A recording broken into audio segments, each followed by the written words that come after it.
ঢাকা শহরের প্রতিটি রাস্তা গলিতে পুলিশের চোখের জাল বিছিয়ে ফেলেছে ডিএমপি। ৫০টি থানার পুলিশ সদস্যরা সতর্ক অবস্থানে, কয়েকশো পুলিশ সদস্য টহল দিয়ে ঘুরছে।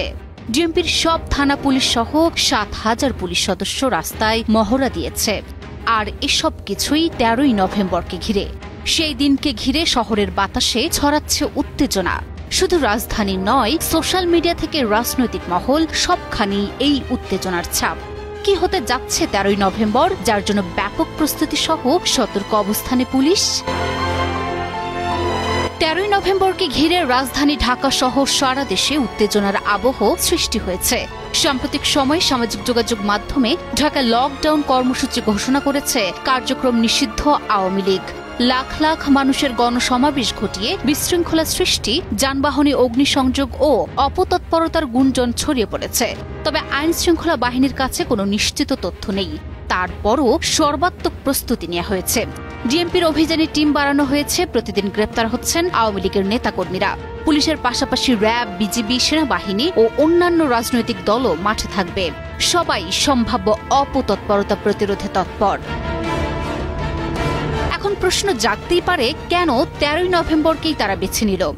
আসলে আগামী ১৩ই নভেম্বর আন্তর্জাতিক অপরাধ ট্রাইব্যুনালে মানবতা বিরোধী অপরাধে জড়িত ক্ষমতাচ্যুত সাবেক প্রধানমন্ত্রী স্বৈরাচার শেখ হাসিনা সহ বেশ কয়েকজনের রায়ের দিন ধার্য করা হবে। তাই এই তারিখটাকেই কেন্দ্র করে রাজধানী সহ সারা দেশে উত্তেজনা বিরাজ করার চেষ্টা করছে কার্যক্রম নিষিদ্ধ আওয়ামী লীগ। গোয়েন্দা সূত্রের দাবি, এই পরিকল্পনার সমন্বয় করা হচ্ছে প্রতিবেশী দেশ ভারত থেকে।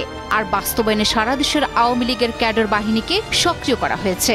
গোয়েন্দা প্রতিবেদন সূত্রে জানা গেছে, ঢাকায় নাশকতার মূল সমন্বয়ক হিসেবে দায়িত্ব দেওয়া হয়েছে ভারতে পলাতক সাবেক স্বরাষ্ট্রমন্ত্রী আসাদুজ্জামান খান কামালকে।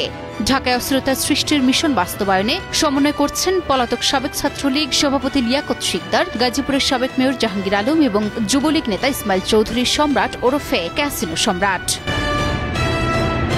তবে শেখ হাসিনা ও সাবেক স্বরাষ্ট্রমন্ত্রী আসাদুজ্জামান খান কামাল সহ ৩ জনের রায় ঘিরে প্রসিকিউশন অনিরাপদ বোধ করছে না বলে জানিয়েছেন প্রসিকিউটর গাজী MH তামিম। যে আপনারা জানেন যে সাবেক প্রধানমন্ত্রী শেখ হাসিনার মামলার রায়ের তারিখ নির্ধারণ হবে এ মাসের ১৩ তারিখে। তার জন্য প্রসিকিউশনের প্রস্তুতি কিছু নেই। প্রসিকিউশন কোনো অনিরাপত্তা বোধও করছে না। এদিকে এই ঘটনাকে কেন্দ্র করে বিএনপির স্থায়ী কমিটির সদস্য সালাহউদ্দিন আহমেদ বলেছেন, মানুষ বলে না যে পাগলের সুখ মনে মনে।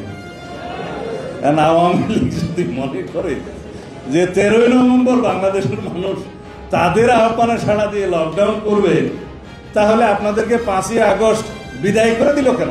প্রধান উপদেষ্টার প্রেস সেক্রেটারি শফিকুল আলম বলেছেন, আওয়ামী লীগের অ্যাক্টিভিটিস ব্যান বাংলাদেশে, যারা কেউ এই ব্যানকে ডিফাই করে সভা সমিতি করতে চাবেন, ঝটিকা মিছিল করতে চাবেন, যাই করতে চাবেন, সেক্ষেত্রে আমাদের আইনের full force of the law apply হবে, কঠিনভাবে অ্যাপ্লাই হবে আইনের।